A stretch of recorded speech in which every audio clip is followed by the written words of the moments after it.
everybody, today I am in the fastest growing town in the entire Indy Metro, and it's kind of strange to think about this being the fastest growing one because there are several others that would come to my mind first, or a lot of people that live in this particular area that would come to their mind first, or even somebody that doesn't live here at all and have their eyes focused someplace else. But we're in Whitestown, Indiana, fastest growing area in the entire Indy Metro. So we're going to get into what Whitestown's like, how it's grown, and just generally what it looks like here. So stay tuned.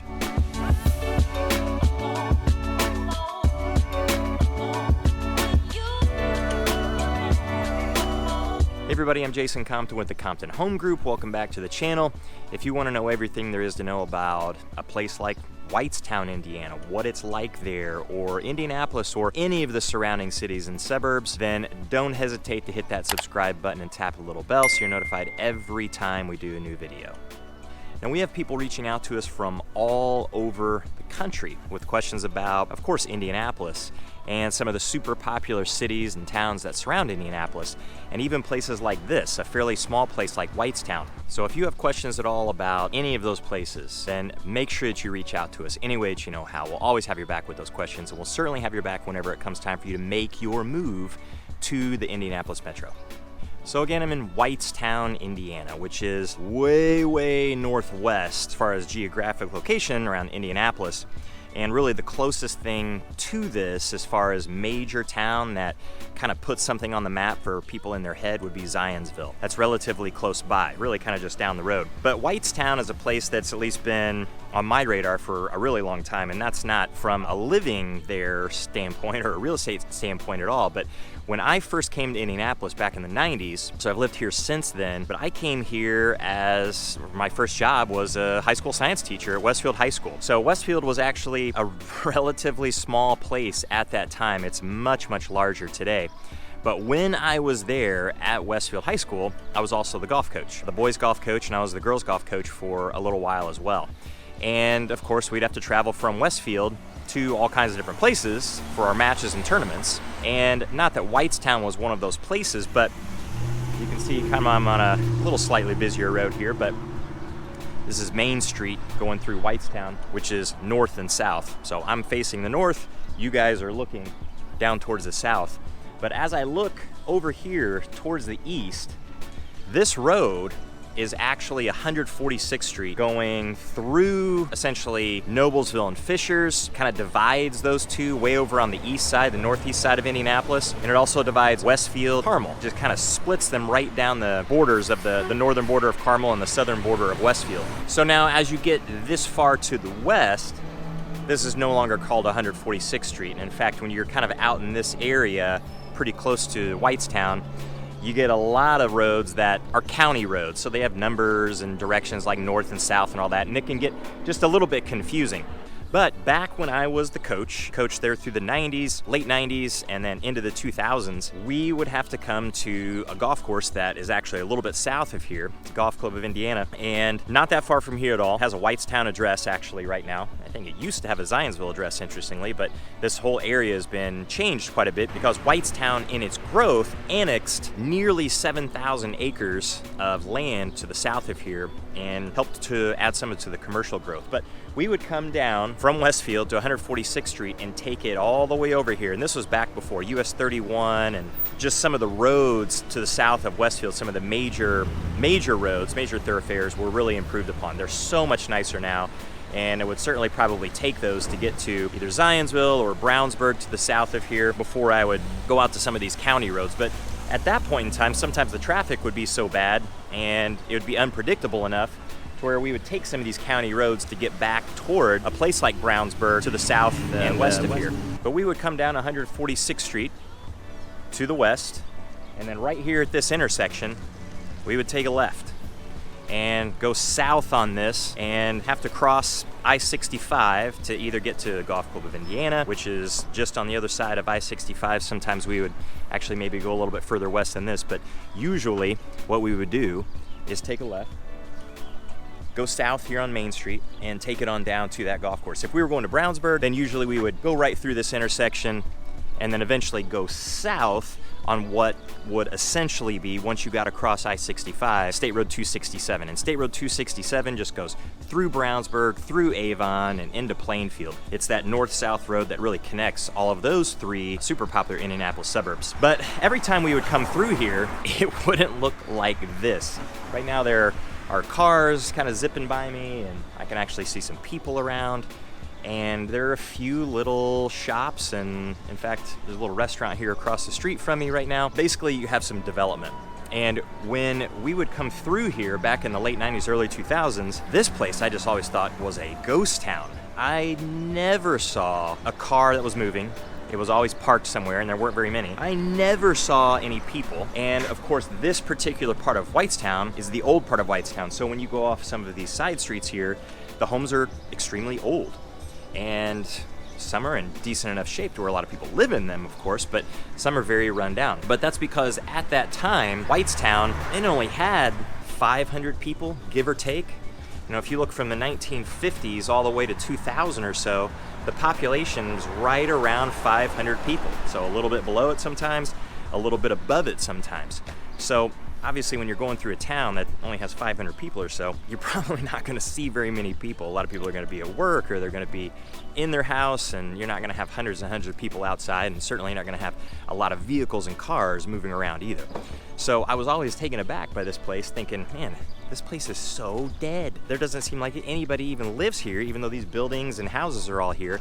But every time we drive through here, and it was multiple times a year, I never see anybody. But now we fast forward a little bit, and as Zionsville began to grow some, even though not really exponentially, but it did begin to grow, Whitestown started to grow. So around 2010, it had roughly 3,000, a little bit under that, people here.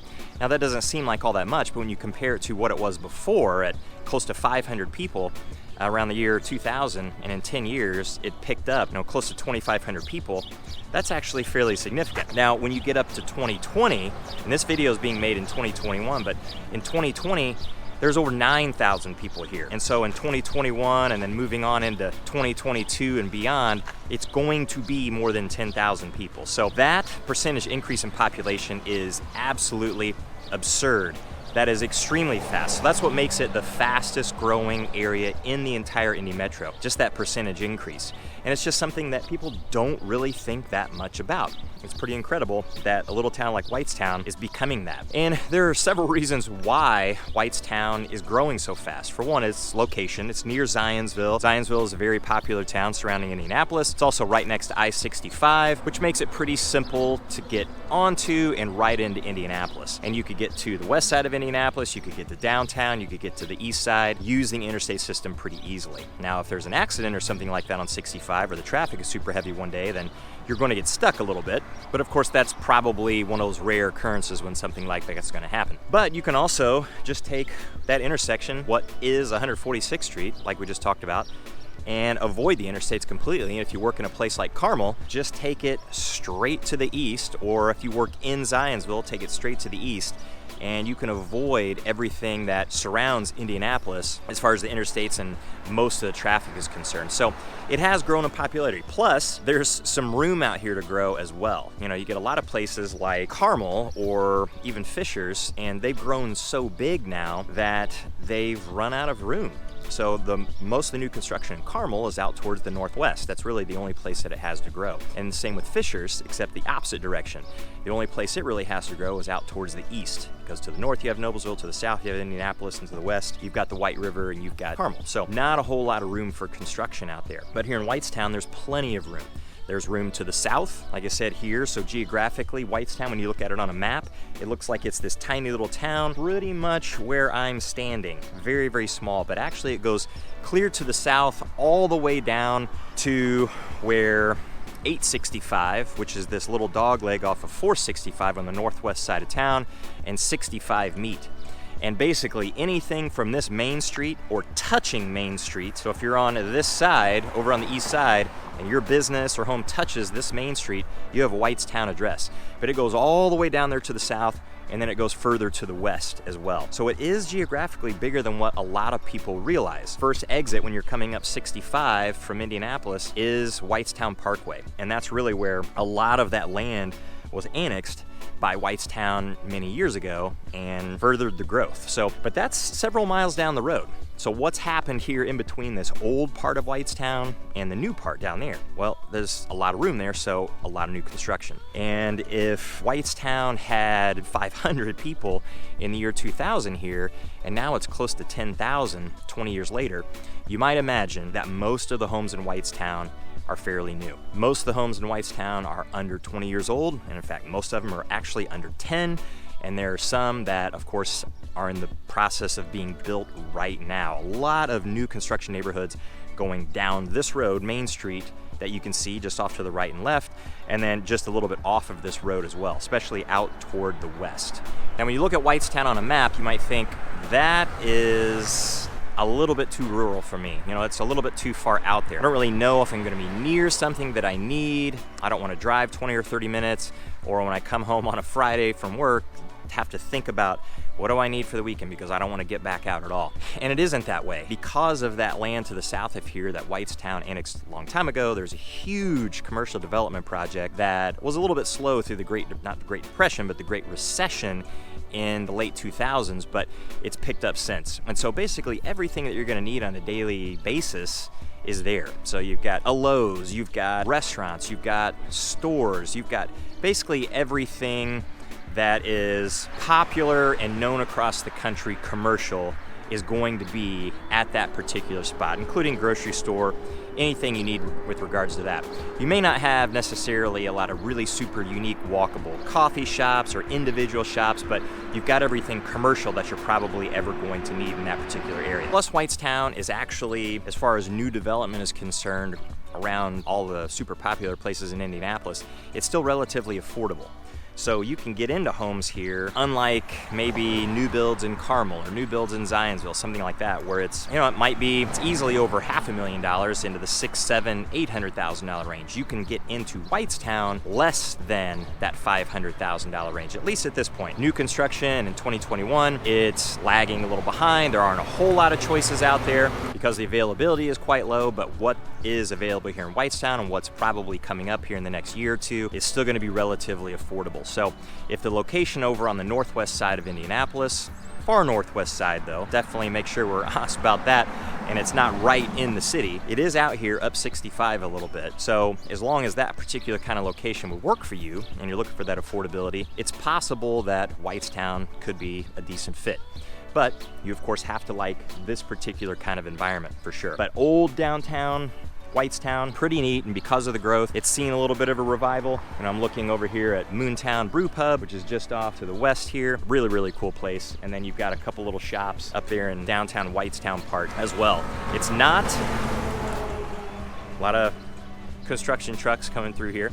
It's not a bustling metropolis by any means, and it's not really a place that you're going to be able to come and spend an entire weekend or an entire night here from 6 to midnight, nightlife, things like that. But it has a couple of charming little spots, and I would expect that this particular part of Whitestown is going to remain just at least a little bit popular and probably develop a little bit more over the next 10 years just because of the growth surrounding it. So if you have questions at all about a place like this, Whitestown, then make sure you reach out any way that you know how. We'll always have your back with those questions, and reach out any way that you possibly know how. And until the next one, we'll see you later.